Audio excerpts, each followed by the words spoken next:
গতকাল বিশ্রামগঞ্জে চলন্ত বাসে হামলা, ভাঙচুর এবং উপজাতি মহিলাকে হেনস্থা করা নিয়ে মাননীয় মুখ্যমন্ত্রী professor doctor Manik Saha exclusive বক্তব্য রেখেছেন।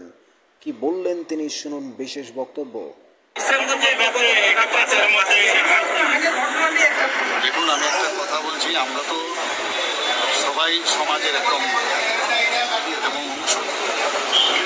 এবং থানা আছে, পুলিশ আছে, আইন আছে এবং এগুলো তো আছে, কারণ এই ধরনের ঘটনা যেগুলো সব হতেই পারে।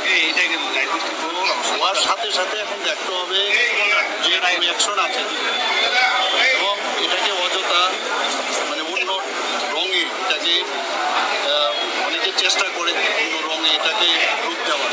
আমি বলবো যে এর থেকে যেন বিরত থাকে। পুলিশের কাজ করেছে, ঘটনা হওয়ার সাথে সাথে কিন্তু সেখানে পৌঁছে গেছে। আপনারা সবাই জানেন অলরেডি যে এখানে 144 জারি এখন এটাকে চেঞ্জ হয়েছে, তো সেইভাবে সেখানে জারি করেছে এবং পুলিশ কিন্তু চেষ্টা করেছে যে ওখানে যাতে যেটা হয়েছে এরকম হওয়া তো উচিত না, যে বিষয় হয়েছে সেটাও যেমন উচিত, আবার যারা পাশে ছিল তাদেরকেও যেভাবে আক্রমণ করা হয়েছে সেটাও উচিত। তো সেইগুলো নিশ্চয়ই তদন্তে বেরিয়ে আসবে এবং আইনের পদ্ধতি।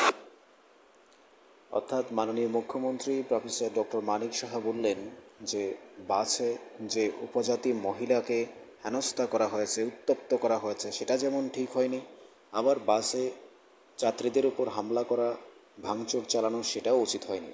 এখন পুলিশ প্রশাসনকে নির্দেশ দেওয়া হয়েছে, পুলিশ প্রশাসন আইনের কাজ করবে, অর্থাৎ আইনের পথে চলবে। যারা অপরাধী তারা অবশ্যই শাস্তি পাবে। এই হচ্ছে আমাদের মাননীয় মুখ্যমন্ত্রী, ওনার দায়িত্বশীলতা, ওনার রাজনৈতিক দক্ষতা এবং প্রতিটা কাজকে নিখুঁতভাবে তিনি পর্যবেক্ষণ করেন। এজন্য আমরা মাননীয় মুখ্যমন্ত্রী প্রফেসর ডক্টর মানিক সাহাকে আন্তরিক ধন্যবাদ জানাই। গতকাল রাতে বিশ্রামগঞ্জে যে ঘটনা হয়েছে, মাননীয় মুখ্যমন্ত্রীর প্রতিক্রিয়ার পর আপনার মতামত অবশ্যই কমেন্ট বক্সে জানাতে পারেন।